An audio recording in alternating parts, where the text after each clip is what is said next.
noite a todos. É um prazer novamente contar com a presença de vocês. E para quem não me conhece ainda, meu nome é Paulo Franco, sou diretor sócio da VF Consultoria. A gente trabalha com Lean Six Sigma e tudo que é aquilo que está diretamente associado. Eu já tenho uma vivência aí de 20 anos em Lean Six Sigma, comecei lá na Alcan, em Pindamonhangaba, que é atual Novelis. Trabalhei lá há alguns anos, lá uns 3 anos com Lean Six Sigma. Depois trabalhei 2 anos no Grupo Votorantim, mais especificamente na Votorantim Metais, mas contribuí também no DNA corporativo de Lean Six Sigma. E já fazem 15 anos, né? A VF vai completar 15 anos no mês de setembro, atuando aí em Lean Six Sigma. Mais de 850 projetos de melhoria, já conduzidos em diversos segmentos de mercado, e sempre aí com retorno sobre o investimento acima de 900% ao ano, né? Ou seja, investe R$1, vai ter no mínimo 10 de retorno. E sou formado em Engenharia Metalúrgica em Ouro Preto, na Universidade Federal de Ouro Preto.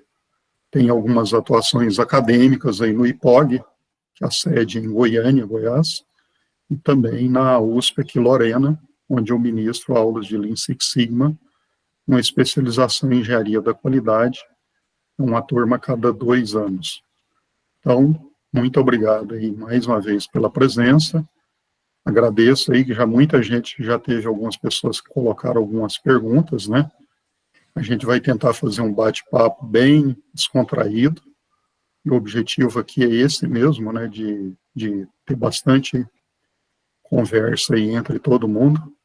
Os nossos consultores estão aí, vão ser apresentados agora. Eu vou fazer só uma introduçãozinha lá, só para aquecer aí daqui a pouquinho. Mas aí eu vou chamar, e o Fabrício vai se apresentar, e depois ele vai fazer a chamada aí para os nossos consultores que estão presentes, e que a gente agradece muito aí a presença aí para contribuir também nesse bate-papo.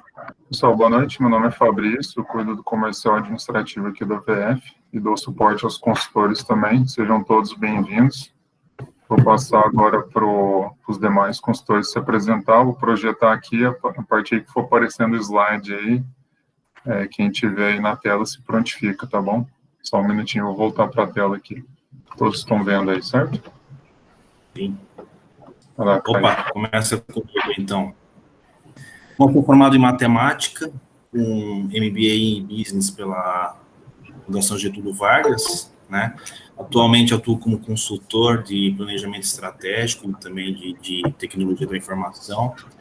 Trabalhei muitos anos na Confab, na Tenaris Confab, em Pindamonhangaba, sendo 7 anos aí como gerente da área de TI. Depois trabalhei alguns anos também como diretor de tecnologia da informação da Prefeitura de Pinda, e alguns anos como consultor independente também. Hoje atuo aí junto com a VF. Olá, Tadeu. Boa noite a todos.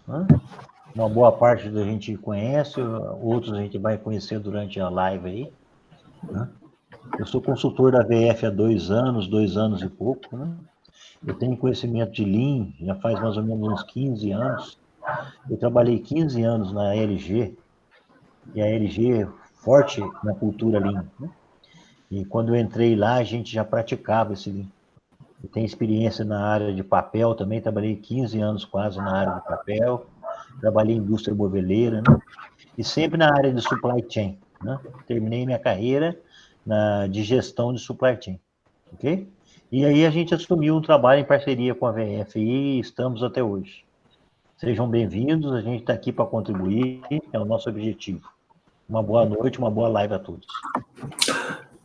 Olá, pessoal, boa noite. É o Otávio Monsanto, eu sou formado em Engenharia de Produção, a USP, fiz também a outra graduação na GV, tive a oportunidade de estudar fora, a minha carreira foi dentro da General Motors, sempre ligado a performance e monitoria de indicadores, sempre voltado à otimização de processo e estruturação dos processos gerenciais. Tenho mais de 20 anos atuando em diferentes indústrias, tais como manufatura, varejo e até mesmo setor financeiro, e mais recentemente utilizando os conceitos de analytics e estatística aplicada junto às empresas de consultoria do setor de agronegócio. A questão de 1 ano e meio, 2 anos, eu estou junto com a VF, e é um prazer estar por aqui aprendendo com vocês. Espero contribuir. Obrigado. Vamos lá, Damiani. Boa noite a todos, bem-vindos à nossa live, obrigado por estarem aqui, para participar com a gente. Eu sou o Ricardo Damiani, de Schwarzschild, esse nome é facinho aí. Eu trabalhei muito tempo com o Paulo Franco na Alcan, em Pindamonhangaba. Foram 22 anos na Alcan, entre São Paulo e Pindamonhangaba. Trabalhei na parte de engenharia, parte de embalagens flexíveis, implantação de novas plantas, novas fábricas, automação, gestão de manutenção, gestão de artes gráficas, e mais ou menos há uns 13 anos eu estou nessa área de melhoria contínua, trabalhando mais profundamente com Lean Six Sigma, desde a época da Novelis, né? Desde a época da Alcan Novelis em Pindamonhangaba. Hoje eu tenho uma boa parceria com a VF, já são 7 ou 8 anos que nós estamos juntos, atendendo a necessidade em melhoria contínua, tanto a parte de treinamento como acompanhamento dos projetos. Estamos aqui abertos para ouvir as dúvidas de vocês e talvez a gente tentar responder de uma maneira melhor para ajudar vocês a também aplicar a metodologia. Muito obrigado, bem-vindos. O Sérgio hoje não está disponível, tá, pessoal? Ele é professor noturno aí, né, acadêmico, então, um breve currículo dele, depois o pessoal aí vai receber o material, tá bom? Vou passar para o Regis agora. Boa noite, pessoal, sejam todos bem-vindos. Bom, eu sou administrador, né, por profissão. Eu tenho qualificações como coach, fiz lá com Augusto Cury há alguns anos. Também sou Green Belt, prata da casa aí, né? Fiz a minha qualificação dentro da VF. Recomendo, por sinal, né? me ajuda muito no dia a dia. Eu atuo já há um tempinho com gestão de pessoas, mas já passei pela General Motors também, assim como o Monsanto. Já trabalhei no Grupo Minas também. E minha última experiência na indústria foi na LG. Eu trabalhava no setor de CRM, né, no pós-venda da LG, atuei lá por 6 anos e indiretamente eu estou na VF há uns 2 anos e meio, fazendo trabalho de desenvolvimento da equipe, treinamento com eles, e efetivamente aí desde o início do ano dando suporte aí junto com o Fabrício na parte comercial, também na parte de desenvolvimento humano, tá? Vou aproveitar o gancho, eu vou estar cuidando aqui do chat, das perguntas, então a gente conta muito com vocês para que essa live seja bem dinâmica, então mandem perguntas, eu estou aqui de olho, tá? E a gente vai direcionando para os consultores, tá? E a gente sempre fala, né? Toda pergunta é boa, a gente tem um compromisso sempre de tentar responder dentro da live, e se não for possível, a gente tem um compromisso aí de enviar para vocês uma resposta posterior, tá bom? Boa live a todos, qualquer coisa estamos aqui no chat. Também aproveitando, assim, um pouco da nossa equipe, né, talvez estejam presentes aí, o Thiago, do Financeiro e Marketing, Regina, também do Financeiro, Beatriz e a Bruna, que são estagiárias administrativas aqui no VF. Então, essa é a nossa equipe, tá, pessoal? Boa live a todos aí, reforçando o que o Regis falou, mandem perguntas e a gente vai começar a fazer uma breve apresentação, o Paulo vai conduzir. Depois a gente começa a debater e trocar ideia aí com todos, tá bom? Todo mundo aí está vendo a minha apresentação aí, que tem a figura do bate-papo aí do DMake, sim? Sim. Ok, então a gente está até dando um pouquinho mais de destaque aí ao controlar, né? Que a gente tem que definir, medir, analisar, melhorar e o controlar. O controlar, a bem da verdade, começa dentro da etapa medir, que já tem bastante plano de ação dentro da etapa medir. Aqui é uma visão, né? Você tem aqui as saídas do processo, os indicadores de desempenho, né? Os KPIs, Key Performance Indicator, indicador crítico de desempenho. Você tem indicador que quanto maior, melhor, né? Por exemplo, vendas, ou um OE, por exemplo, a maioria dos projetos de melhoria cai nessa categoria, quanto menor, melhor. Defeito, falha, erro, consumo específico de gás natural, energia elétrica, reclamação, devolução de cliente, e tem alguns projetos específicos que você quer reduzir a variabilidade, né? Um exemplo típico aí, reduzir sobrepeso, sobrevolume, que está presente em muitas empresas aí. A questão é, né, você tem as entradas do processo, tem um determinado processo aqui, pode ser um processo comercial, de planejamento de produção, de manufatura, um processo financeiro, e tem as saídas. Você tem que verificar o que poderia impactar, influenciar no início da metodologia, e se você não tem identificação e não tem controle, você não sabe o que vai acontecer na saída desse processo. A metodologia é para identificar as entradas que de fato impactam nas saídas e, mais do que isso, ter controle. Isso vai nos levar a atender a meta ou especificação, requisito, atributos, e é previsível, que a gente chama de um processo robusto. Então, a gente precisa de robustez nos controles para perpetuar os ganhos. Porque um ganho de um projeto de melhoria desse aqui, na nossa vivência, sempre fica aí acima de R$200 mil ano. Mas pode ser de 1 milhão, de 2 milhões de reais por projeto de melhoria. Ok? Então, de outra forma, e de uma maneira bem simplista ainda, né? Na etapa definir qual projeto deve ser executado para melhorar a performance do negócio. Depois, no medir, qual é, de fato, a performance atual do processo. Depois, no analisar, né, entra aí um pouco e pode envolver algumas ferramentas mais estatísticas, né, quando, onde, como ocorrem os defeitos ou falhas do processo. Depois, no melhorar, como o processo pode ser corrigido e melhorado. E aí tem uma série de ações, né? Eu tenho planos de ações dentro da etapa medir, dentro da etapa analisar e mesmo dentro da etapa melhorar. Mas uma fase muito crítica na metodologia é exatamente a etapa controlar, como perpetuar as melhorias e os ganhos, né?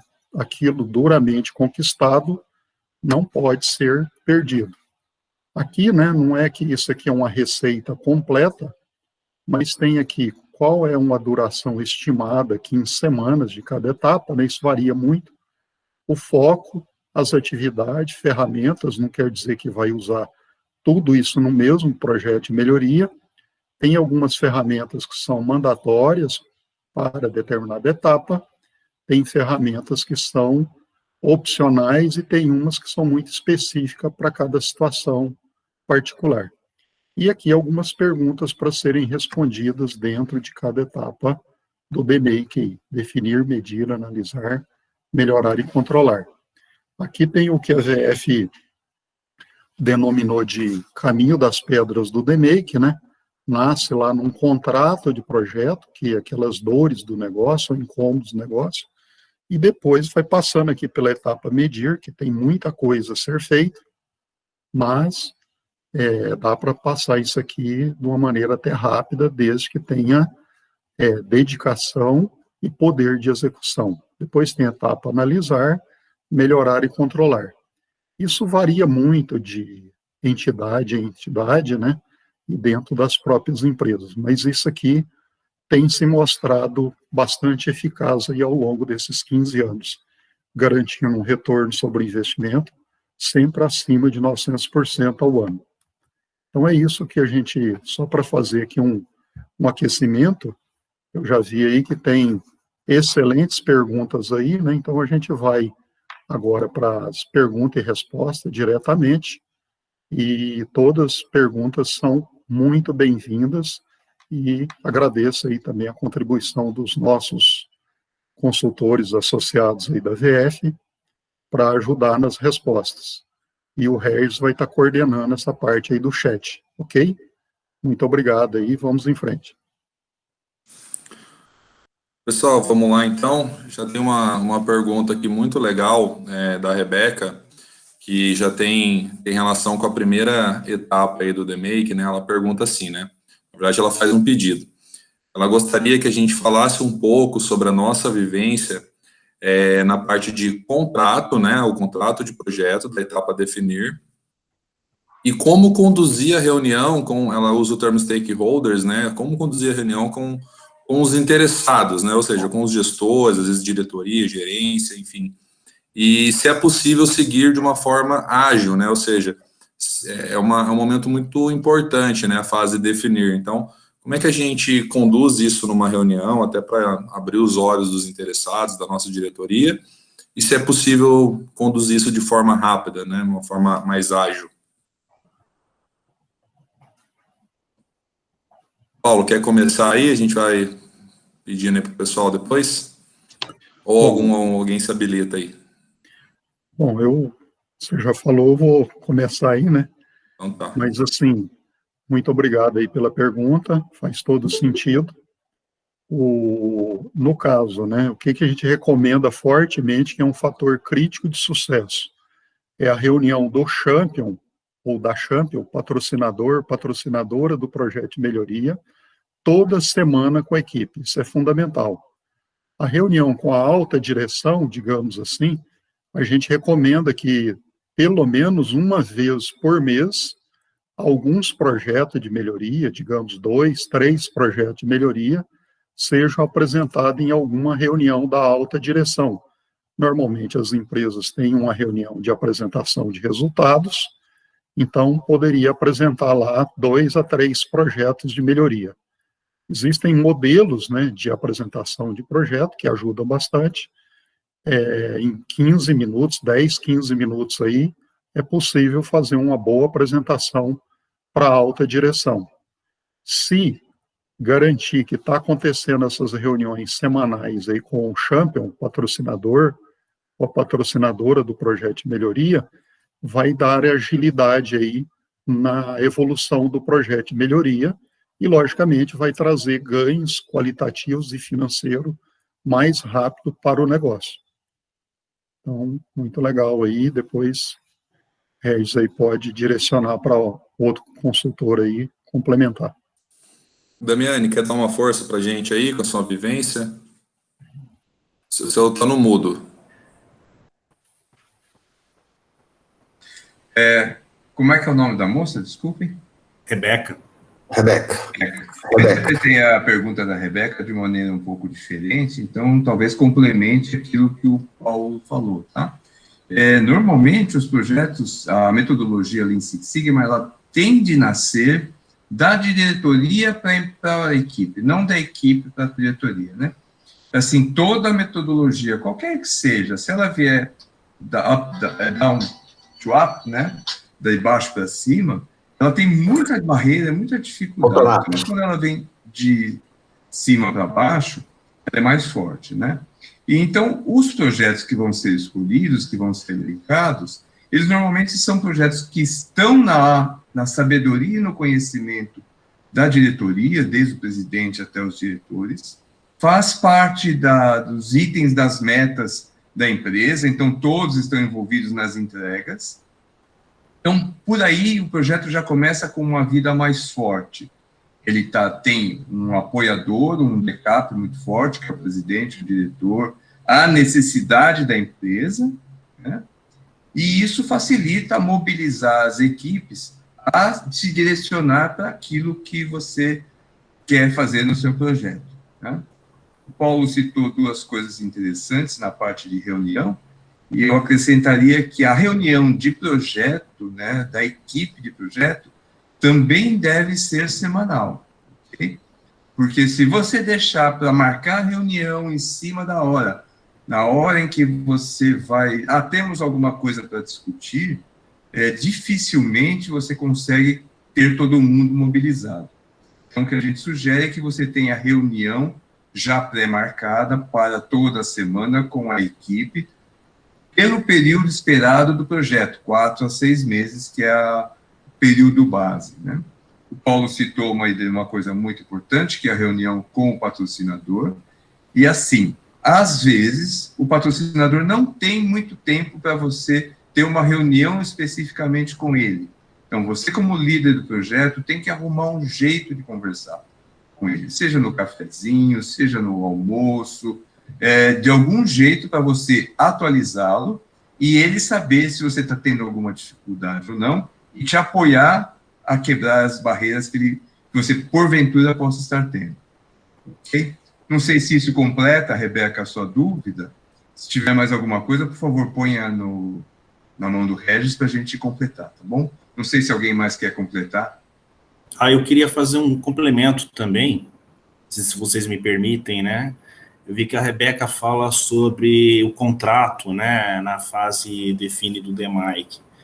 É importante falar na questão específica do contrato, falar de KPIs, né, Key Performance Indicators, os indicadores do projeto, citar quais indicadores você vai utilizar no projeto. Geralmente, o projeto Lean Six Sigma, uns 4 a 15 KPIs aí.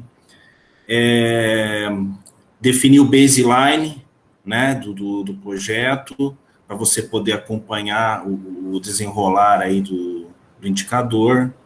Outra coisa importante também, que eu lembro aí na questão do contrato, que pode gerar confusão, é o que incluir e o que não incluir no contrato, né? O que ele engloba e no escopo do projeto, o que está dentro do escopo e o que está fora do projeto. Isso causa alguma confusão durante o projeto se isso não está muito bem especificado no contrato. Então, é bacana se preocupar com isso também nessa fase. E definir as metas, né, com os indicadores que você colocou no seu projeto. Acho que são alguns pontos fortes aí do contrato. Não sei se alguém quer complementar alguma coisa a mais aí. Eu vou entrar mais uma coisa que eu lembrei agora, Caio, quando você falou. E aí, Rebeca, assim, no contrato, assim, quando a gente faz o contrato, normalmente o contrato é feito pelo líder do projeto. Você, Rebeca, como líder do projeto, é que vai escrever o contrato. Mas você vai estar traduzindo no papel aqueles interesses do teu patrocinador, os interesses da empresa. Então, é meio que feito a 4 mãos, né? Você escreve e o patrocinador te orienta. Então, ele vai te dizendo o que ele gostaria de ter como entrega. E a gente vai fazer um documento que está escrito tudo que a gente precisa entregar. Então, assim, isso torna mais robusto ainda o teu contrato, né? Todas essas informações que o Caio falou, de detalhes que você vai colocando no contrato, vão ter que ir de encontro com aquilo que o patrocinador está querendo, aquilo que precisa ser entregue para a empresa, tá? Não vai escolher, assim, a gente encontra, às vezes, alguns projetos que são escolhidos pelo BELT, não muito voltados para os indicadores da empresa, e às vezes não dá sucesso por causa disso. O definir é super importante. Aliás, todas as etapas do DMAIC são importantes, mas o definir é aquele que você deixa bem claro o que você vai fazer. E se você não tiver apoiado por um patrocinador forte, ou por interesse bom para a empresa, no decorrer do projeto ele vai perdendo força, você mesmo vai se direcionando para outras coisas, e esse projeto acaba não vingando. Então, é um projeto que tem que ter força dentro da empresa, e ele é muito mais vendável em qualquer nível do que um projeto que não tem essa força. Okay? Desculpa ter interrompido. Vou pegar esse gancho aí da questão das dificuldades e tudo mais. A Grace fala o seguinte, ela faz o seguinte comentário, né, que ela tem uma dificuldade de gerar a meta, né, lá no contrato, visto que o projeto está no começo e não consigo ver até onde conseguirei atingir. O que a gente pode dar uma dica para ela com essa definição da meta, ou essa meta ela pode ser mutável ao longo do projeto? O que vocês podem dizer aí? Tadeu, pessoal, fiquem à vontade aí, tá? Como é que é o nome da moça? Grace, não é isso? Opa, desculpa, pode falar. Pode falar Não, isso. só que aproveitando, uma das coisas que é importante, que muitas vezes a gente esquece, que nem sempre, no início dos projetos, quando você está lá fazendo o seu project charter, ou fazendo o contrato do projeto, como foi dito pelo Damiani, Rebeca, nem sempre você tem toda a visão de médio e longo prazo. Alguns ficam bastante relevantes, saltam aos olhos, então é fácil a gente fazer esse tipo de coisa, com pequena continha, você chega às suas definições. Mas algo que eu tenho aprendido ao longo do tempo, no que tange a projetos, independentemente da natureza, mas principalmente no que diz respeito a melhorias, é olhar aquilo que hoje está sendo ineficiente, aquilo que hoje está dando algum prejuízo, aquilo que hoje impacta negativamente. E eu garanto a você, a grande maioria dos líderes das organizações sabe aquilo que está doendo. Então, não é tão complexo. Eu não sei se é ágil, e aí, pegando um pouco da expressão que foi usada pelo Regis, que acho que você citou, pode não ser tão ágil, mas é melhor, eu costumo dizer que é melhor, eu vou devagar porque eu tenho pressa, né?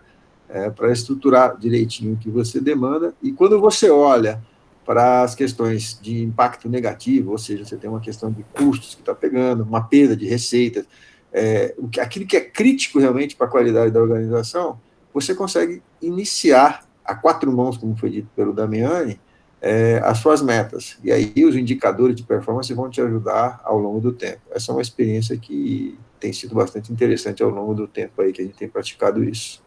Damiani, não sei se eu te interrompi. Vamos falar, Paulo, manda ver. Tentando ajudar aí, né? Normalmente a VF, ela tenta captar dos líderes da empresa, né? Idealmente envolvendo até a alta direção, quais são as dores dos negócios, os incômodos do negócio, o que ele quer reduzir, o que ele quer aumentar. Feito isso, a gente até prepara uma versão que a gente costuma chamar -1 do contrato de projeto, que fica só, digamos, para preencher os dados, né, e depois fazer os gráficos lá. Então, tem algumas metas de melhoria que são clássicas, né? Eu faço lá uma média, pode ser a média dos últimos 4 meses, 6 meses, 12 meses, né? Se não tem os dados, pode ser os dados dos últimos 10 dias, a média. Aquilo define-se um baseline, um valor de referência, e coloca uma meta para aumentar, uma meta para reduzir. Se for defeito, falha, erro, tempo médio de setup, normalmente essa meta que a gente recomenda é reduzir 50%. Se for, por exemplo, aumentar vendas, por exemplo, vai ser uma meta desafiadora aí de 20% a 50%. Se for reduzir estoque, digamos, uma meta clássica aí seria reduzir 25%, 40% de estoques. Se for reduzir inadimplência, 30%, 40%, as metas têm que ser desafiadoras mesmo para mover a equipe. Se for reclamação, devolução de cliente, normalmente as metas são aí de reduzir 70%, 80%. Por quê? Se o cliente de alguma forma está insatisfeito, né, qualquer melhoria que você fizer vai ser muito bem sentida pelo mercado de uma maneira muito positiva. Então, se for aumentar um OE, vai depender muito de como é medida a eficácia global de equipamento, mas digamos que vai ser alguma coisa aí de 5% a 15% do valor que ele está atualmente. Então, a gente não tem, pelo menos a VF não tem essa preocupação de ter que ultrapassar a meta. Isso tem algumas entidades que às vezes falam, tem que bater a meta. Se você coloca que tem que bater a meta, a tendência do ser humano é colocar uma meta pouco desafiadora. Então é preferível você ter uma meta mais ousada e ter o entendimento que eventualmente ela pode não ser ultrapassada. Mas a notícia boa é que quem segue direitinho a metodologia, via de regra, ultrapassa aquela meta que foi estabelecida, mesmo tendo sido bem desafiadora. Então essa é uma opinião aí para contribuir. Vai ficar aberto aí também. Damiani quiser complementar, tem aí o Tadeu também. Só queria pegar um gancho também com relação a uma outra experiência que a gente tem tido, Rebeca, é olhar para a concorrência. Tá? Embora nem sempre você tenha todas as informações e é pertinente que não tenhamos, tá? Mas se o seu projeto for um projeto de destaque, em geral, o mercado está fazendo isso dentro de um determinado, sei lá, com um tempo de resposta, gerando um determinado valor de receita ou com um determinado custo. E não é tão difícil você obter essa informação. ou pelo menos você ter uma noção de como que isso funciona. Aí a gente tem ferramentas benchmarking, você tem associações que podem te oferecer referências aos projetos mais diferenciados e de comum acordo no segmento ou no setor que você atua. Então, isso pode se tornar, sim, uma meta para o seu projeto de forma compartilhada. Mas, como o Paulo disse, talvez você não tenha, eu vou usar uma expressão do próprio livro, talvez o teu processo não tenha a capacidade necessária neste momento, mas você pode trabalhar para alcançá-la. Mas alguém quer complementar? Senão eu vou pegar um gancho aí para falar, para passar duas. Acho que o Tadeu está falando ali. Fala aí, Tadeu. Fala aí, Tadeu. Aproveitando o gancho, a Grace está perguntando que ela tem muita dificuldade de gerar a meta no início do projeto. A geração de meta, ela parte da premissa que você olha para um histórico. Talvez o período anterior de 12 meses ou o período anterior de 6 meses. Aí você pode falar assim, eu não tenho um histórico disso que eu quero calcular. Então, o que a gente faz? A gente começa a medir naquele tempo, naquele instante, determina, vamos supor, vamos medir 4 semanas. E do resultado dessas 4 semanas, a gente tenta atribuir a meta para o projeto. Mas, via de regra, a gente vai no histórico passado, a gente vai pegar a informação dos últimos 12, 6 meses, o período é definido pelo time, entendeu? E aí tenta atribuir a meta desafiadora, que é o que o Paulo falou anteriormente, de ser uma meta, vamos supor, vamos aumentar vendas em 50%. E sempre desafiadora a meta, tá? Não se preocupe, não. A gente tem que tentar fechar as metas aí. Se não tiver no momento a meta, a gente tem caso recente de contribuição de projeto que não tinha meta nenhuma. A gente chegou na empresa, foi lá, olhou, não tem meta. Qual foi a nossa decisão? Vamos pedir para o time começar a medir naquele momento um período de 4 semanas ou 6 semanas, e eles mediram por turno durante 1 mês, e aí em cima daquele número a gente começou a atribuir uma meta inicial para o projeto. Acho que dá para contribuir um pouquinho. Se quiser contribuir mais alguma coisa. Vou aproveitar tudo que vocês falaram. Tem 2 coisas interessantes que a gente recebeu aqui de pergunta. Uma é do José Souto, a outra do Reinaldo, mas elas têm muita relação. A gente está falando usando muito o termo meta desafiadora, né? E isso, dentro de um projeto, a gente entende que pode, às vezes, assustar os colaboradores. Ou, na hora de definir a meta, você gerar um ímpeto, né? Até esse termo que o Reinaldo usa, né? Eles ficam meio agitados aí na hora de definir meta. Existem ferramentas, métodos, uma dica de condução para que a gente consiga segurar o ímpeto e não assustar as equipes? Ou seja, vamos definir uma meta que, por mais que ela seja desafiadora, ela seja compreendida e dentro, né, considerando que o Tadeu falou, né, a gente usa na VF o termo baseline, usando uma boa referência para que a gente possa, né, definir essas metas e alcançar os projetos. Como é que existe aí algumas dicas, ferramentas que a gente possa fazer isso? Caio, quer colaborar com a gente aí, Caio? Caio participa de planejamento estratégico aí fortemente. Pode dar algum relato para a gente, por favor. Na verdade, cada etapa do DMAIC tem diversas ferramentas que a gente pode utilizar, né? Algumas ferramentas, como o Paulo disse lá no começo, são básicas daquela etapa, outras você usa de acordo com a necessidade, né? Por exemplo, na etapa do medir, nós, VF, a gente considera importante fazer um workout logo no começo, né, uma limpeza do processo, estudo de capabilidade, matriz de causa e efeito, matriz de esforço e impacto. Então, assim, cada fase, na verdade, tem uma série de ferramentas próprias para aquela etapa ali que a gente pode utilizar, mas depende muito do problema, né? Cada problema vai envolver um tipo de ferramenta que possa ser utilizada. Se o pessoal quiser aí complementar e compartilhar mais alguma coisa. Damiane, Paulo, fiquem à vontade aí, tá? Tentando ajudar, o que a gente tem feito é isso, não temos medo de ser agressivo, eu não entendo que as equipes ficam assustadas com isso, não. Desde que você deixa claro que não tem aquela obrigatoriedade de bater meta, ok?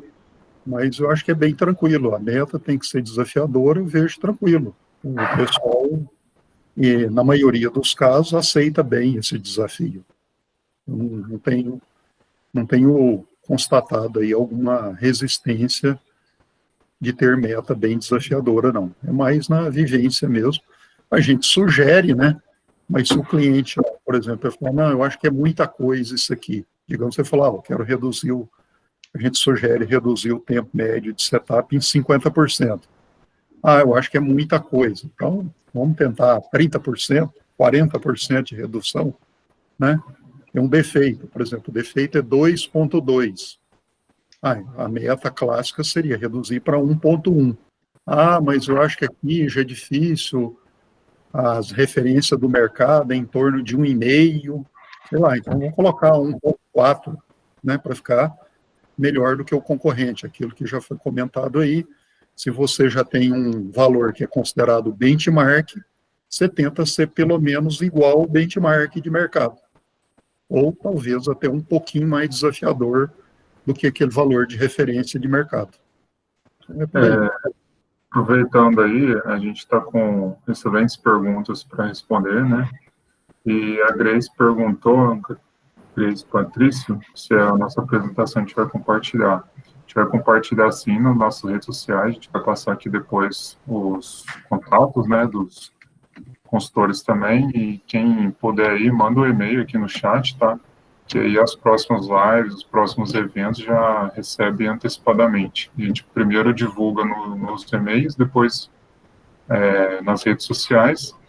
E quem já fez pergunta e quiser interagir aqui com os consultores, mandar a pergunta por voz, né? A gente está online, às vezes fiquem à vontade também, mesmo que quem já escreveu a pergunta, se quiser fazer algum comentário, tirar outra dúvida, pode abrir o áudio aí, o vídeo também, fiquem à vontade, tá? Mesmo quem já mandou ali no chat, para a interação de todo mundo será bem positivo, tá?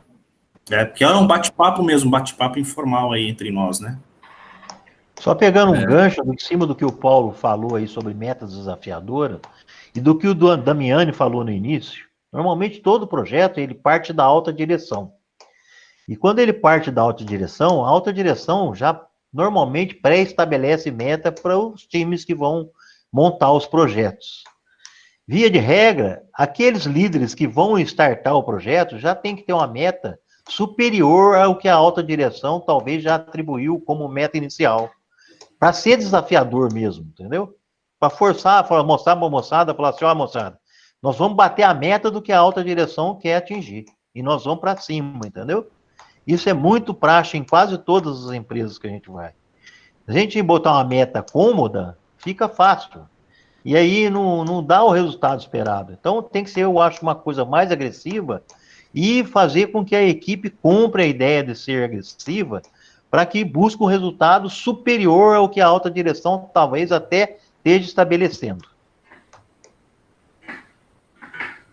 Deixa eu só comentar mais uma coisa. É importante, eu como consultor de planejamento estratégico, não posso deixar de dizer isso, né? Os projetos, eles têm que estar em linha com o planejamento estratégico da companhia, né? Os projetos de médio, de longo prazo. Então, esses projetos, as metas desses projetos, tem sempre que estar em linha com o planejamento esperado aí para os próximos anos para a companhia, né? O projeto, tudo bem, você tem aquelas dores ali, mas você tem que pensar o que você espera para a empresa daqui a alguns anos. Quando você desenvolve esses projetos de melhoria, você tem que pensar também no futuro da empresa.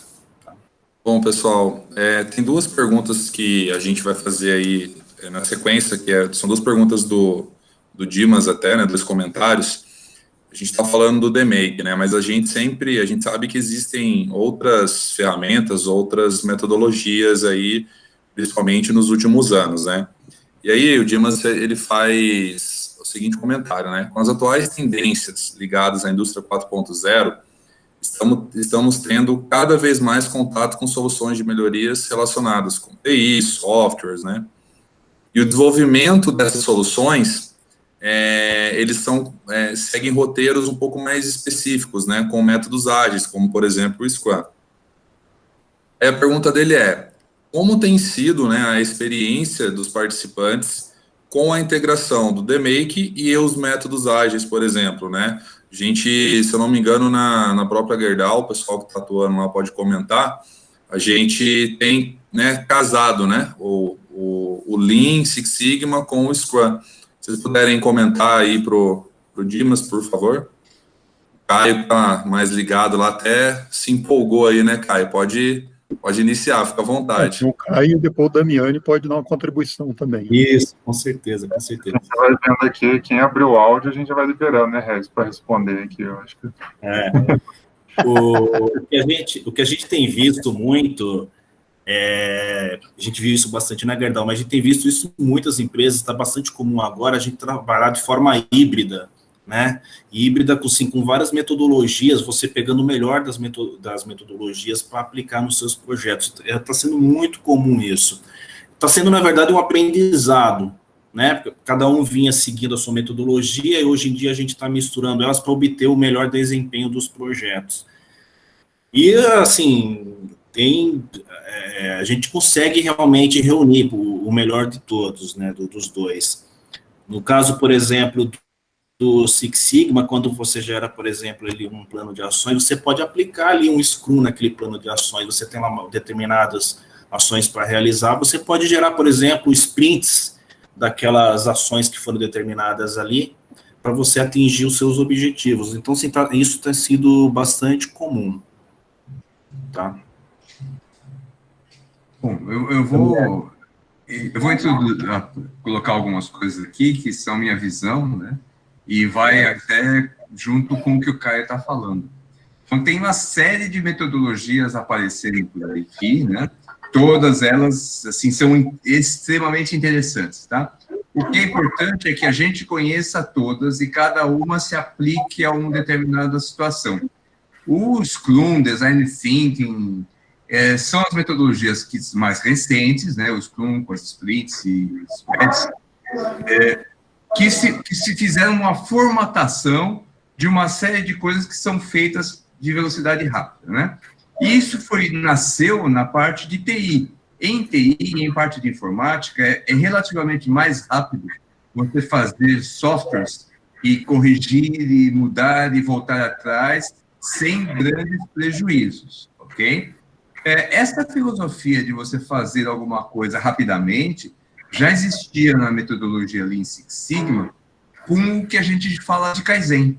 O Kaizen nada mais é que um processo de DMAIC estruturado, resolvendo um problema rapidamente, tipo na área industrial em uma semana, em áreas administrativas em 2, 3 dias, ok? Você, por exemplo, não pode aplicar um Scrum ou um Design Thinking para fazer um prédio novo, uma fábrica nova. Você tem que partir até para o PMI, você não pode nem ficar com o DMAIC, tá? Então, você tem que conhecer todas as metodologias, aplicar elas onde elas se situam melhor e aprender com os seus erros, tá? Não existe, assim, a gente sugere, né, que a gente não seja xiita. Eu sou só DMAIC. Eu sou só Lean. Eu sou só Scrum. Eu sou só Kanban. Okay? Então, você tem que conhecer um pouco de tudo e aplicar de a forma que você leve a quê? A obter um resultado, tá? A gente não é xiita, né? Você tem que usar o DMAIC, porque senão você não vai fazer. Tem que fazer teste de pós, tem que fazer regressão. Não. O nosso objetivo é entregar alguma coisa para o negócio, ok? Então, aquilo que realmente você consegue fazer no curto prazo, rapidamente, você pode fazer com Scrum, você pode fazer com Kaizen, né? Então, quando eu comecei a estudar Scrum, eu falei assim, mas isso aqui é um Kaizen com um nome diferente, né? Mas assim, é porque nasceu em TI, eles fizeram aqueles 12 mandatos do Scrum, né? Sim, mas é uma coisa parecida com Kaizen. Então, tudo se encaixa, cada coisa na sua escala, tá ok? Tem até uma metodologia que o pessoal está chamando de Agile DMAIC também, não sei se vocês já ouviram falar. Chama Agile DMAIC, que une Os dois. Cara, eu vi agora a LinkedIn, eu vi o LinkedIn, cara, mas enfim, eu acho que, só pegando o gancho também, eu acho que o Bragani colocou bem as coisas. Eu acho que a César o que é de César. Não dá para você utilizar uma britadeira para pregar um preguinho. Então, acho que é saber usar o que há de melhor em cada um desses frameworks, que é a expressão que muitos usam, para poder chegar no resultado que se espera. E eu acho que, ao longo do tempo, esse tipo de coisa vai sendo refinado e vai sendo melhorado. Com certeza, algumas coisas que existem na Waterfall ou em cascata, que a gente vem usando ao longo dos anos, não vai sumir da noite para o dia só porque, sei lá, o Monsanto decidiu. Não, não é assim. Eu acho que eles estão aí, esse tipo de coisa está no mercado aí há 30, 20 anos e tem dado os seus resultados. As melhorias pertinentes, como Ágil, Scrum, vão trazendo um novo tipo de visão, com tempo de resposta sempre tendendo a zero, essa é uma preocupação, mas a gente tem que ponderar e não ser xiita ao que eu costumo dizer, não adianta você seguir uma moda, embora o Paulo pode dizer a moda seja importante também, mas a moda é importante da estatística, aqui na metodologia nem sempre. É isso aí. Ô, Dimas, se você quer comentar um pouco, pessoal, você mandou uma pergunta, né, até voltando um pouquinho ao assunto, mas acho que vale a pena, né? Você falou da metodologia SMART, né, na etapa definir. Você quer comentar um pouco com o pessoal aí? Sim, claro. Boa noite, pessoal. Obrigado aí, obrigado, Paulo. A gente teve contato durante a semana aí, prazer estar com vocês. Então, a gente tem visto, né, na seleção de projetos, algumas métricas sendo aplicadas como a SMART, né? Então, mas a SMART, o original dela é para definir uma meta de forma mais assertiva, né? E não um projeto, né? Aquelas metas, a meta do ano, né? A meta pessoal de desempenho, não a meta de um projeto. E recentemente eu estava vendo uso de SMART para definição de projetos. Por exemplo, tem vários temas, né? E faz uma classificação, uma ponderação ali de 1 a 5 para cada um dos 5 fatores, né? Específico, mensurável e tal. Eu achei interessante.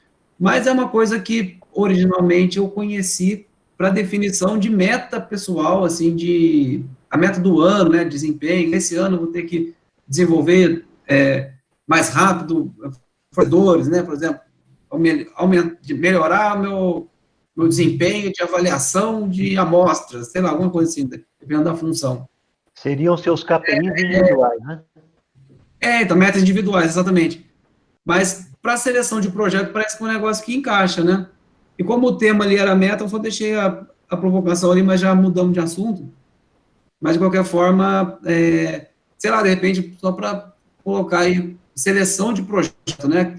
O colega colocou de estar alinhado com os objetivos da empresa, tá exatamente o R, né, do SMART, e às vezes define algum projeto que essa relevância muda ao longo do tempo, então de repente era uma coisa que não se perpetuou dentro da estratégia, o projeto acaba perdendo um pouco do brilho, né? Essa é uma dúvida, né? Eu passei algum tempo coordenando os projetos e, nossa, quando chegava no final do ano para a gente definir os temas, era muito complicado, né? Vamos fazer esse tema de novo, né? Então, era uma coisa um pouco complexa. Daí eu lembrei do SMART, né? Eu coloquei ali para tentar contribuir. Uma contribuição aí. Pode falar, Dani. Então, assim, o que o Dimas falou também é o que vai de conta com o que eu conheço, né? Eu nunca havia aplicado o SMART a seleção de projeto, porque seleção de projeto é uma coisa, assim, um pouco mais complicada, né? É assim, SMART é muito mais que você definir a tua meta, você tem o teu indicador, assim, como eu conheço, então precisa ver como é que ele foi aplicado, né, Dimas? Mas, assim, como eu conheço, como a gente aplica, você sabe qual é o seu valor médio, você sabe em que estado que você está, e você quer melhorar isso, então você sabe exatamente o que você quer melhorar, por isso específico, né? Você tem a medida de alguma coisa, esse valor, e esse valor é confiável, você sabe medir, você tem base, por isso ele é mensurável. Atingível, aí o atingível eu fico em dúvida, né? Você está definindo um projeto com alguma coisa que é atingível, de quem que você está comparando, né? E assim, meta é atingível, o seu concorrente, ou o teu melhor valor, o teu pior valor, dependendo do lado que você está querendo ir. Então, você é atingível porque você consegue fazer, ou porque o seu concorrente quer fazer. Agora, eu vou fazer um projeto novo. O que é? É atingível para mim? Não é atingível? Não sei. Vou fazer um processo novo, um produto novo? Ok. Relevante, claro, para a empresa se destacar no mercado, ok. E tempo, você tem que ter uma necessidade. Eu quero entrar nesse mercado, então tem que ser esse ano. Acho que daria para aplicar, nunca fiz, mas acho que dá para a gente trabalhar alguma coisa nesse sentido. É bacana, obrigado. Tem o seu sentido, sim. Acho que existe essa possibilidade, sim. Tentando... a maior dificuldade que a gente tem, né? Mas a gente chegou a aplicar algumas vezes e foi a forma que a gente conseguiu convencer a alta administração aí de quais seriam os projetos escolhidos, né? Foi o critério que a gente apresentou. Mas o A foi a parte mais difícil de explicar. O Ricardo colocou bem, adivinhou, pegou a parte mais mais crítica, né? Mais sensível, né? Mais difícil de explicar. Tentando contribuir aí, eu falo assim, o Lean Six Sigma, né, DMake, é para coisas bem complicadas, né? Então, eu falo assim, um projeto de melhoria Lean Six Sigma tem que ter algumas características básicas, né? Ele tem que ser estratégico para o negócio e ou elevado potencial de ganho financeiro. Primeiro ponto. Segundo, de significativa complexidade, ok? Ou seja, sem solução conhecida. Se a solução é conhecida, faz o plano de ação, vai lá e executa. Por exemplo, aqueles problemas recorrentes que você usa plano de ação e não resolve durante um período e volta tudo igual, né? Aqueles problemas recorrentes é típico de Lean Six Sigma. Pegar uma metodologia muito mais estruturada, muito mais forte para resolver. E ele tem que ter meta desafiadora mesmo, de melhoria bem desafiadora. Então, se ele reunir esses três pontos aí, essas três características, isso vai ajudar muito. E, lógico, nasceu lá nos incômodos do negócio, tem que ter uma ligação lá com a alta direção da empresa, com os objetivos da alta direção e do negócio, os incômodos de negócio, as dores de negócio. Então, isso aí é fundamental para aplicar o DMake. Para a gente tentar fechar esse assunto de meta aí, acho que tem bastante coisa legal aí para a gente falar, mas a Grace tinha deixado a pergunta lá que eu também fiquei curioso. Quem aí gosta do Minitab? Levanta a mão, quem vive hoje sem Minitab aí? O Paulo eu sei que não precisa nem levantar a mão.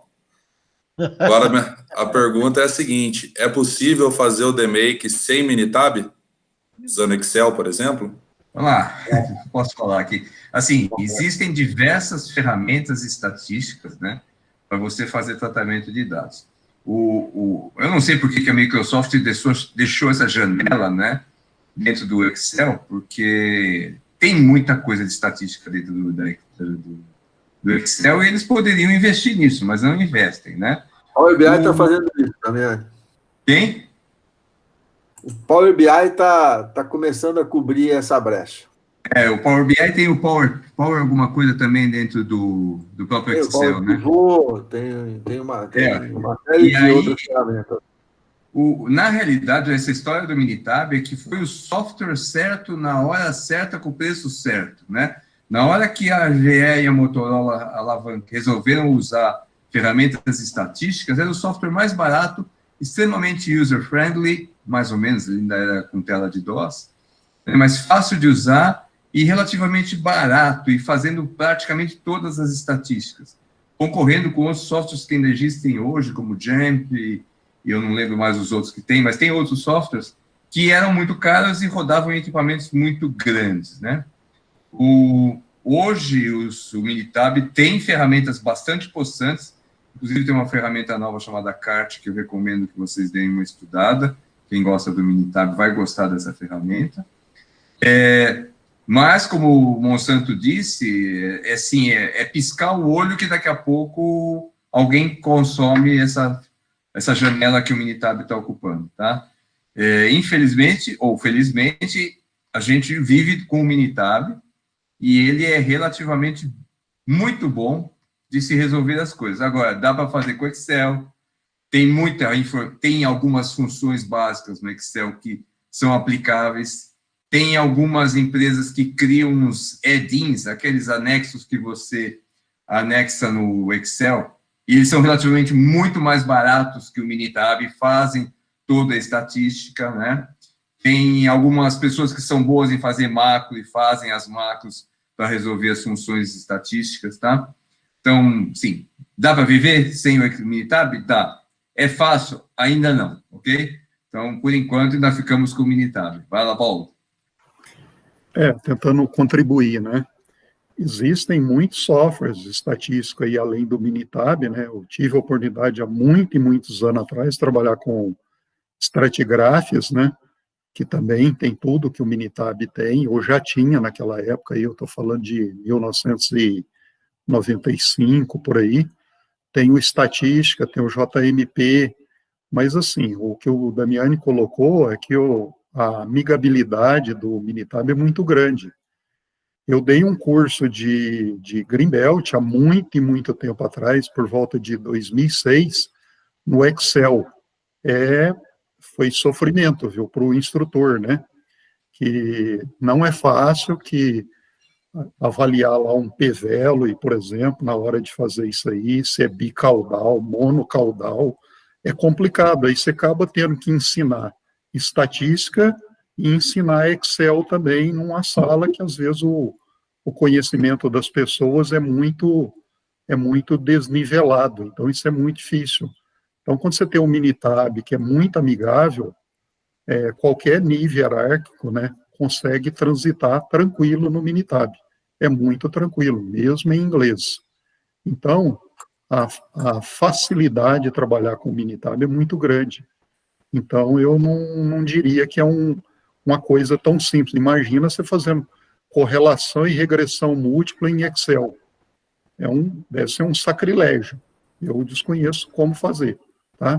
Se no Minitab já não é uma coisa tão simples, imagina fazer isso em Excel. Eu ia comentar exatamente isso que o Paulo falou. Quanto mais complexa a análise estatística que você vai fazer para o projeto, mais fácil você ir para o lado do Minitab, porque ele tem isso tudo muito na mão, né? Para coisas mais simples, você consegue usar o Excel sim, sem problemas ou com alguma dificuldade, mas para projetos mais complexos, o Minitab é mais interessante.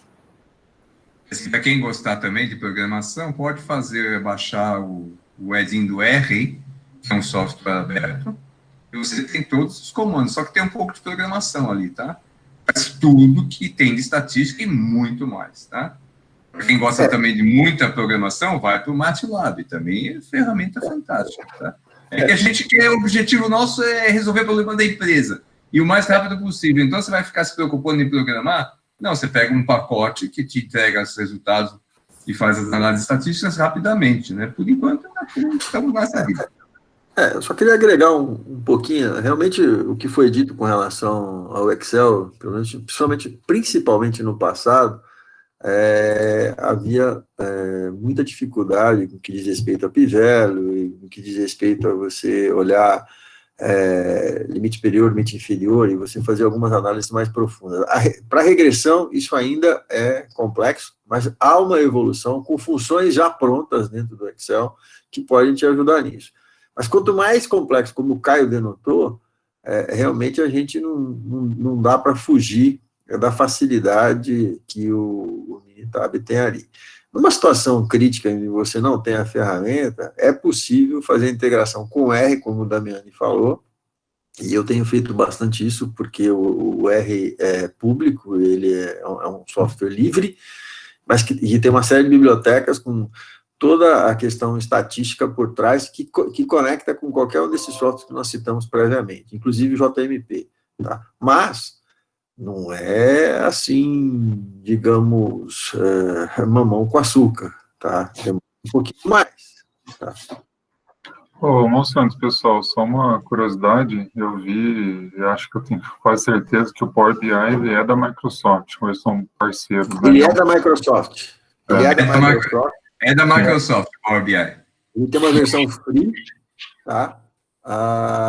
Que todo mundo aqui pode, já que dependendo da versão que tiver nas respectivas empresas, ou mesmo a versão pessoal, você tem uma versão que você não precisa nem assinar, é tranquilo, e depois, para determinados tipos de trabalho, você paga, se eu não me engano, menos de $10 por mês, tá? E você faz muita coisa estatística, muita análise de banco de dados. Eu tenho feito projetos especificamente usando o Power BI, mas porque lá dentro ele tem o Power Pivot e o Power Query. Claro que dependendo do volume de dados que você lida, e o Excel tem uma limitação, eu acho que isso a gente também deixou passar aqui, queria só lembrar, ele vai até 1.046.000 linhas. Só que quando ele chega na 500.000 linhas, ele já começa a pedir help. O que não ocorre com o Power Query. Mas tudo isso que tem que ficar muito claro. Muita gente aperta botão, tá? E só apertar o botão não resolve, tá? Tem que tomar um certo cuidado com isso, tá? Por isso que a visão estatística, na minha concepção, é super importante. Mas é lógico, para você resolver problemas, você consegue fazer isso com muita mais tranquilidade com o Minitab. O Minitab 19 está muito bom, mas o 17 funciona perfeitamente em tudo aquilo que a gente precisa. Eu, pelo menos, não tenho experiência de não ter resolvido alguma coisa. E o CART já está sendo desenvolvido, Ricardo, dá para você saber, junto à Microsoft, dentro do Power Query, tá? Isso é bom porque é uma ferramenta fantástica. A interpretação dos resultados na regressão é muito legal. Seja regressão linear, simples, múltipla, binomial, é muito bacana a interpretação. Deixa eu pegar o gancho aí de uma fala do Monsanto, que ele fala aí, né? Não é só apertar botão, né? Então eu vou tentar virar uma chave aí, dessa parte mais de meta, estatística. O quanto é importante e quais são aí as dicas para a gente montar uma boa equipe de projeto. Vou até pedir para o Tadeu colaborar com a gente aí no início. O Tadeu é um cara que é impressionante, ele conhece gente em tudo quanto é lugar e ele faz uma integração das equipes dele que é absurda. Então, Tadeu, se você puder colaborar com a gente, estou falando isso que ele conhece, a gente teve a oportunidade de visitar um cliente. Aquele corintiano. Pode ser. A gente foi visitar um cliente nosso, tudo bem que era a cidade natal dele, mas ele conhecia todo mundo. Parecia que ele trabalhava lá já, há anos, né, Tadeu? Mas assim, como é que é isso, né? O que é importante na hora de você definir uma equipe de projeto? O que é imprescindível de considerar e de olhar para que você consiga colocar tudo isso de estatística, de ferramenta em prática e obter sucesso? Bom, eu vou falar um pouquinho, acho que tem alguém aqui que está participando junto com a gente, que é o Alex Diego, lá da Gerdau, que vai poder até contribuir, né? É um caso típico de sucesso aí de equipe vencedora, é o caso dos projetos lá da TMEC e da Gerdau. Assim, foi estruturado equipes assim, com participação de todo o pessoal, desde chão de fábrica, né? Passando por técnicos, operadores, manutencistas, e foi, assim, participação forte de todo mundo, ativa, né? Você não ouvia ninguém, assim, não acredito nisso, isso não vai... Não via, era 100%, não, vamos para cima, vamos fazer acontecer, tanto é que os resultados lá foram impressionantes. A gente tem outros exemplos dentro da própria Gerdau, ou em outras empresas também que a gente trabalhou, a gente tem na Mars, outros segmentos, hein? E a formação tem que ter participação de todo o pessoal, desde o chão de fábrica, coordenação intermediária e até alta gestão. Aí o Alex está aí, eu quero que o Alex fale um pouco. Alex, fala um pouquinho da sua experiência para a turma aqui, por favor. Agrega um pouco. Opa, vamos lá. Estão ouvindo bem aí? Opa, positivo. Perfeito. Tudo bom, né? Tudo bem? Boa noite aí, pessoal. Pessoal, acho que, né, a gente na Trefila de Arames, né, que foi a área aí que a gente atuou diretamente com o projeto aí de aumento de produtividade do jato de granalha, né, que é um equipamento que inicia o processo lá, que é um gargalo, e das trefilas também. A gente trabalhou com 2 projetos lá. Foi muito positivo, né, a gente teve resultados expressivos, né, e muito em função do comprometimento de toda a equipe, né. Então, e a equipe começa desde o momento aí que eu acho que a gente faz a seleção, né? Então, a nossa equipe lá da Trefila de Arames tem em torno de 50 pessoas aí, né, na nossa célula, e das 50 pessoas, né, acho que sem exceção, e todos têm um seu nível de comprometimento bacana dentro da fábrica lá, e só que no tamanho do projeto aí, infelizmente, a gente não consegue envolver 100%, diretamente, né, com o acompanhamento todo toda a equipe. E aí a gente seleciona, né, desde olhando o perfil, o que a gente tem de interesse e necessidade aí de resultados e projeto linkado aí com comprometimento das pessoas aí, o envolvimento, né, da operação, né, a maioria da equipe nossa aí era operacional, né, lógico que tinha gente da engenharia, coordenação, PCP, logística, manutenção, tinha gente aí de todos os ramos, mas o que puxou o projeto mesmo para ter um resultado bacana foi o pessoal da operação, porque a gente acredita lá muito que não adianta a gente chegar e com metodologia, com ideias novas aí, se não tiver o envolvimento da equipe toda, né? Então, a partir do momento que a equipe se envolve desde do início do projeto, da solução dos problemas e resolução dos problemas aí, a galera vestiu a camisa e comprou a ideia mesmo, né? Então, até para perpetuação aí, acho que dos resultados, né, esse ano aí mesmo com um cenário atípico que o mundo está vivendo aí, né, a gente conseguiu manter estável a nossa área, tivemos uma pequena queda aí no início da pandemia, já retomamos até um pouco antes aí os volumes, praticamente normais já, e essa reação que tivemos aí é muito em função da estabilidade que a gente conseguiu durante o ano de 2019 aí com o projeto e principalmente o envolvimento de toda a equipe aí, tá? Não sei se deu para falar aí. Só agregar aí, a gente tinha criado um grupo de WhatsApp dos projetos deles lá, e impressionante, o Paulo também pode confirmar, pelo menos todo dia tinha uma ideia, uma oportunidade de melhoria lá. Todo dia eles, tem uma melhoria aqui, feita assim, assim, assado, tem uma melhoria assim, assim, assado. Impressionante o comprometimento do time.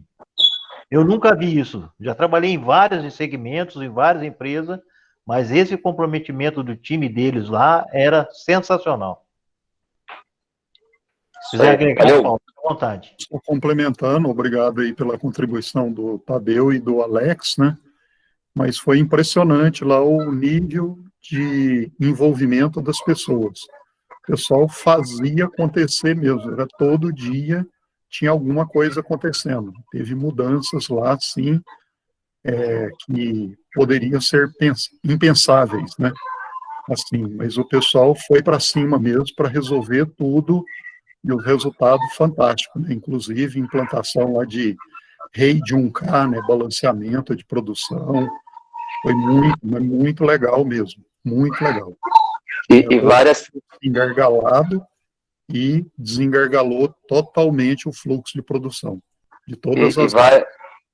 Desculpa, e várias quebras de paradigma, né? Então, às vezes, deu o exemplo aí do primeiro equipamento aqui, um jato de granalhas, a gente tinha a ideia ali que era uma produção empurrada, né, Paulo? Então, engargalava todos os processos para frente ali, e a gente tinha na cabeça aí que o jato não podia parar por nada, então ia empurrando material para dentro da fábrica, o jato não parar.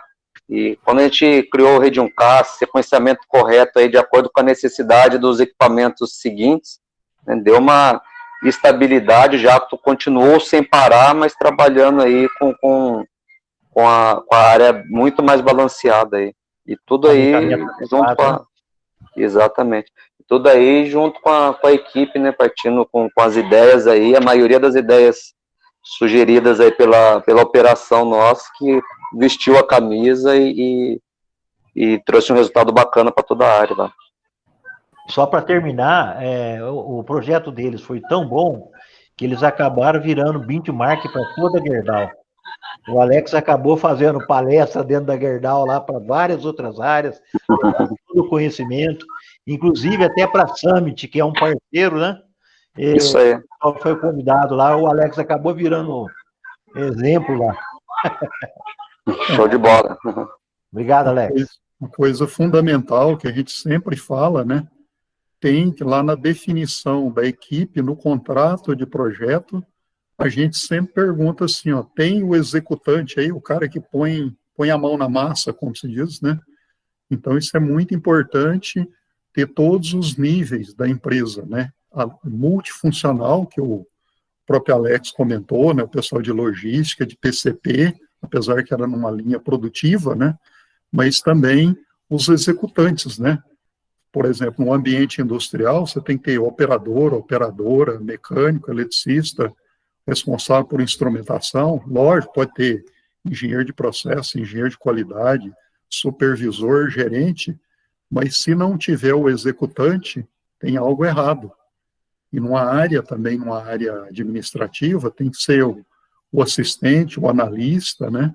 E se tiver lá estagiário, trainee, são muito bem-vindos nas equipes também. Então, tem que ter uma equipe bem mesclada, né? Isso vai ajudar muito. Pode ter certeza disso. Fator de sucesso. Uma dica também, quando você está montando equipe, você está fazendo um trabalho na área operacional, é interessante, se possível, né, você indicar participantes de turnos diferentes, porque às vezes o operador de um turno tem uma visão, o do segundo turno tem outra visão, né? E colocando esse pessoal no mesmo grupo, pode sair coisa interessante. Pessoal, muito legal esses comentários aí sobre equipe, né? A gente está chegando perto do fim. Eu vou passar uma pergunta. A Jéssica Souza mandou essa pergunta para a gente. Eu estava aguardando ela aqui na manga, né? Porque ela é uma pergunta que, para fechar mesmo, assim, e agradeço a Jéssica. Ela fala o seguinte: então a gente falou aqui, né, de como definir meta, de como definir equipe, falamos algumas coisas sobre ferramentas, né? O pessoal aí deu uma aula de conhecimento, só um monte de software que eu nunca tinha ouvido nem falar, esses Power BI da vida aí, que é tudo muito novo, né? Mas que estão aí já, ferramentas como Scrum, como Smart. E aí ela fala o seguinte, né? Ok, a gente seguiu o caminho das pedras, batemos as metas, e aí tem uma coisa que o Paulo sempre fala, né? Que é perpetuar. Então ela pergunta: como perpetuar os ganhos ao entregarmos o controle? Ou seja, né, a gente até iniciou falando muito da importância do controle. Mas como eu perpetuo esses ganhos que eu entreguei para o dono do projeto, ou para o diretor, ou para os acionistas? Como é que eu faço isso? Como é que eu posso perpetuar, já que o projeto ele tem começo e fim, né? Até foi legal a colocação sobre o Diego, que ele foi passando os projetos dele aí ao longo do Alex, né, perdão, ao longo toda a fábrica. Então, como é que a gente perpetua aí? Se é uma coisa tão importante para a gente encerrar esse bate-papo, mas a gente vai fazer outros aí ao longo do caminho, né, porque está sendo bem legal. Com certeza, essa aí o Paulo vai querer responder, né, Paulo? Esse aí é ouro para ele. Responde faz parte do nosso mantra, né? Você está no mudo aí, tá, Paulo? Você está no mudo. Isso aí o Paulo fala para a gente todos os dias, tá? É só para... tá na veia mesmo, tá? Só para vocês entenderem aí. Só aproveitando, mas eu vou deixar a palavra aí com os outros consultores aí antes, né? mas a última live foi de plano de controle. Ele falou lá da hierarquia dos controles, né? Então, isso está disponível também lá no LinkedIn, no perfil da VF lá, e tem uma live lá e fala bastante desse assunto, né? E é um ponto crítico aí nas empresas, é o perpetuar, apesar de aparentemente ser simples, é onde a gente vê as empresas, às vezes, patinar e perder tudo aquilo que foi duramente conquistado. Mas eu pediria a contribuição aí dos consultores aí da VF primeiro aí, depois eu posso eventualmente só complementar. Deixa eu aproveitar o gancho. Então, aproveitar a sequência do Paulo aí. É essencial você ter uma gestão à vista de tudo aquilo que você quer fazer controle. Perto do executante, entendeu? Perto do chão de fábrica. Por lá quadros administrar. Precisa ser coisa simples. Igual o exemplo que nós citamos aí há 2 minutos atrás, que é o RED 1K. Nós começamos na Gerdau a fazer um controle de gestão à vista num RED 1K, num pedaço de quadro que estava lá no meio da linha lá, nós fizemos um exemplo, riscamos na hora lá, mostramos para o pessoal da Gerdau, falou, é assim que a gente vai fazer. Os caras compraram a ideia e começaram a praticar. E aí evoluíram para um quadro mais moderno e já passaram para as áreas e foi um resultado sensacional. Então, primeira coisa, é ter gestão à vista de tudo aquilo que você vai controlar, dos planos de controle. Isso é muito importante. E incutir na veia do operador do chão de fábrica que ele tem que ter esse controle, que ele precisa estar controlando isso. Que ele controlando isso, a empresa vai ganhar, a empresa vai crescer. Se não tiver controle do chão de fábrica, não perpetua o resultado, porque eles são os primeiros a não cumprir a reta. Então, tem que cumprir. Só lembrando aí, né, o chão de fábrica, quem está citando, vale para um escritório também, tá? É, lógico. No sentido amplo aí. Mas eu queria a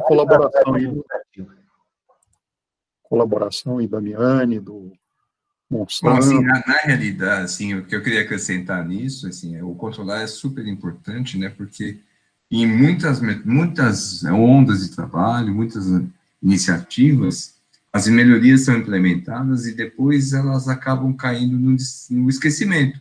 Uma pequena falha na implementação, um pequeno erro que você, na hora que fez a implementação, não considerou, faz com que a equipe possa falar, puxa, vou voltar a fazer como antes, pelo menos eu sabia quais eram os problemas. Então, tem que ter uma persistência muito grande, principalmente da área de gestão, na perpetuação das ferramentas, no uso das ferramentas. Então, tem que ter o que a gente falou, o que o Paulo fala, do plano de controle. Eu tenho que ter, de alguma maneira, o plano de controle. É claro que o sonho de todos nós que fazemos projetos é colocar os POCAIOQs, os sistemas à prova de erros, para evitar que as pessoas não tenham que pensar, né? Porque, assim, não é pensar, o ser humano, ele erra, não tem jeito, por mais atento que ele esteja, por mais bem intencionado, mais envolvido que ele esteja, ele erra. Então, tudo aquilo que o estigma não é tão alto assim, né? Não é, do ser humano não é. Então, se o sonho da gente é automatizar tudo, tá vindo a indústria 4.0 aí para mostrar essas coisas. Não, ela não vai vir tão rápida no Brasil, porque nós não temos nível intelectual e financeiro para fazer isso, mas ela vai chegar. Quem tiver oportunidade, quando acabar a pandemia, faz uma visita na Mercedes-Benz, é só se inscrever e fazer. É fantástico. Tá? Mas voltando à história, então o sonho da gente é POCAIOQ, e se não for POCAIOQ, a gente tem que ter o plano de controle. E no plano de controle tem que ter as reuniões diárias. Todos os dias tem que ter, em todos os equipamentos, as reuniões diárias, não diária, né? Onde estão líderes, as pessoas da máquina no dia a dia, vai se discutir com planejamento, com gestão de produção, com qualidade, com manutenção, o dia anterior, né? E para manter os controles, assim, essa reunião tem que ser o que a gente fala no estilo Toyota, é uma mesinha sem cadeira, para todo mundo ficar em pé e não ficar batendo papo, tomando um cafezinho, os quadros de gestão à vista próximos, para poder se discutir e atualizar, e ali se resolve a maior parte das coisas. inclusive os pequenos desvios que acontecem quando se sai fora do plano de controle. Então, é super importante manter o ritmo, acompanhar tete a tete o andamento. Se deixar, se largar, as coisas declinam, voltam atrás ou até perdem o controle que você está tendo novo, se esquece até o novo controle. Só queria pegar o gancho aí, fazendo 2 pontos, né? Uma que a gente, no início da nossa conversa aqui, a gente citou muitos detalhes sobre o contrato de projeto, e essa é uma das coisas que desde o início deve ficar muito clara. Fala, olha, a gente tem que ter uma visão de controle com disciplina do início, meio e fim. Isso é muito importante, e esse tipo de direcionamento vem da liderança. A liderança tem que dar o exemplo, tá? E o brasileiro, na minha opinião, não é assim tão disciplinado, mas quando você tem um certo reforço, digamos que a gente consegue contornar uma série de coisas.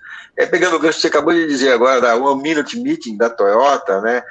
Isso está muito associado, hoje em dia, com as metodologias de Scrum e de Ágil, onde você tem as daily, né? Que quando eu comecei a observar, eu falei, opa, isso aí eu já conheço, veio de outra praia. Eu falei, buscaram longe. Então quer dizer que a que a Toyota fazia lá atrás está presente agora. Quer dizer, só para fazer um paralelo com algumas coisas, do que nós conversamos aqui, que em verdade, muitas dessas coisas dependem de disciplina e lembrar que as novas metodologias também encapsulam muita coisa que no passado já existiam. Eu lembrei de um ponto importante nessa área, nessa parte de perpetuação, que é a operação padrão. Todos os processos deveriam ter uma operação padrão detalhando bastante cada atividade, cada tarefa executada naquele processo, definindo que função que executa cada atividade, cada tarefa, com o tempo também, tempo de operação manual, tempo de operação automática, tá? Para padronizar a operação de uma máquina, não importa por qual pessoa esteja fazendo, em qual turno esteja fazendo. Então, é um dos pontos também que ajuda na perpetuação dos resultados. E na gestão à vista, do lado do operador ali, do lado da máquina. Muito boa contribuição aí também, né, do Damiani, do Monsanto, do Caio. A operação padrão é a essência do controlar no Lean, né? Às vezes é chamado de trabalho padronizado. O que é um trabalho padronizado? Fazer certo, na sequência certa, certo da primeira vez, usando a menor quantidade de recursos.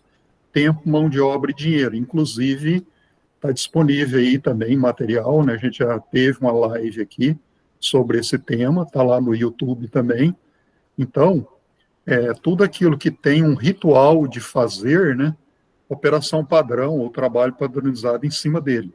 O próprio setup rápido, ou SMED, ou troca rápida de ferramenta, é um caso particular de operação padrão. Então, é um controle excelente também. O plano de controle, às vezes, tem uma natureza um pouco mais técnica, né?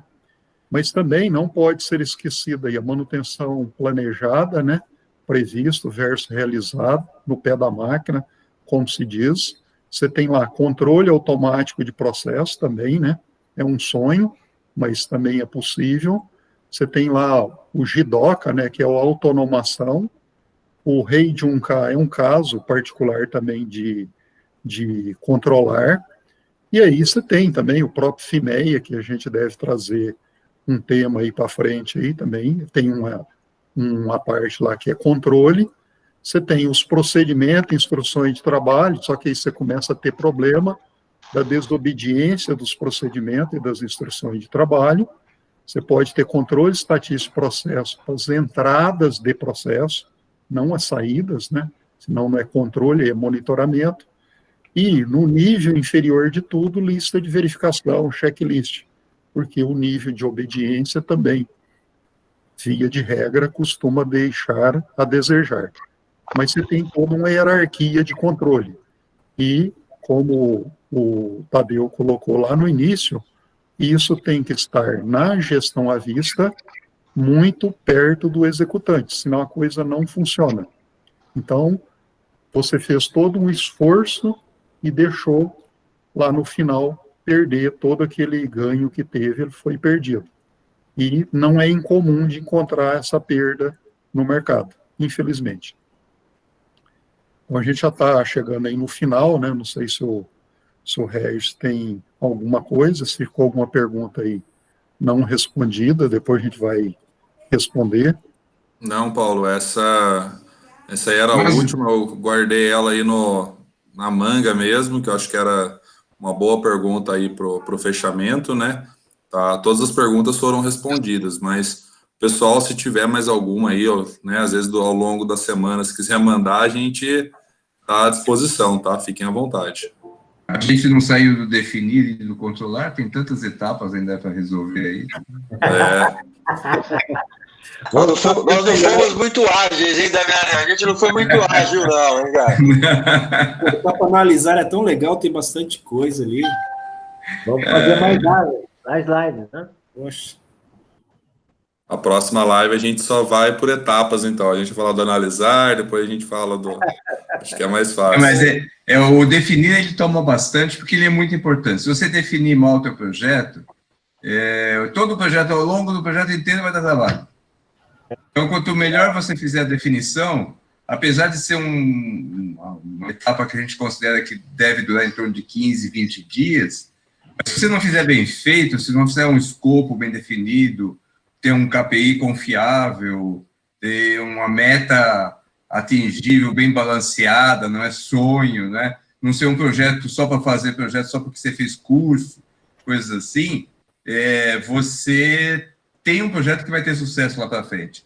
Se você não fizer bem feita a seleção no definir, o trabalho no definir, vai dar trabalho lá na frente. Muitos projetos morrem no meio justamente porque foi mal escolhido, tá? Então, é um processo que tem que ser bem trabalhado. Então, nós trabalhamos numa boa seara hoje. Aí, só para fechar, só para colocar um pouquinho mais de pimenta. Isso dá uma bela confusão, porque a gente quer sempre fazer o MVP logo no início. E aí tem que tomar cuidado. Porque nessa fase, eu particularmente, mas eu já não tenho tanto cabelo, não tenho cabelo branco, mas não tenho cabelo, né? Então reflete. Eu prefiro ter mais profundidade do que abrangência. Ainda, mas é uma opinião muito particular, tomar um certo cuidado com isso, porque ter profundidade no definir, alinhar fazer todas as costuras necessárias, se é que eu me faço claro, né, Caio? É fundamental. Isso demanda tempo.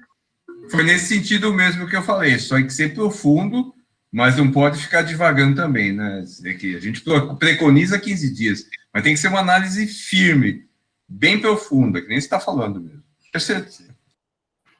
É por isso que a VF faz um trabalho antecipado com todos os times e prepara, junto com os times, uma versão -1 de contrato, né? Já manda para todos os times de projeto uma versão -1 de contrato, com sugestão, e aí os times de contrato vão trabalhar em cima daquele contrato para ajustar a realidade deles e dali partir. Parte da ideia é que quando a gente começa o projeto, aquele contrato de projeto já deve estar pronto para a gente partir dali e já ir para frente, entendeu? Por isso a gente faz esse trabalho forte, antecipado, a VF faz isso muito bem feito. Bom, gente, então era isso, né? Já estamos aí 20 horas e 5 minutos, né? Passou muito rápido aí, foi muito legal a conversa aí. A gente agradece imensamente aí a presença de todos, agradece imensamente aí as perguntas que foram colocadas, as contribuições, né, de quem deu as suas contribuições aqui na conversa aqui e também via chat. Então, a gente agradece muito aí, muitíssimo obrigado aí. Uma boa noite a todos aí. Obrigado, pessoal, pela presença, boa noite. Um abraço a todos. Dimas, já te aceitei lá, Dimas. Um abraço. Muito boa noite, pessoal. Até mais. Obrigado a todos. Boa noite, pessoal. Boa noite a todos aí. Obrigado, viu? Boa noite a todos. Boa noite. Tchau, tchau. Muito obrigado, hein? Valeu, Alex. Até mais.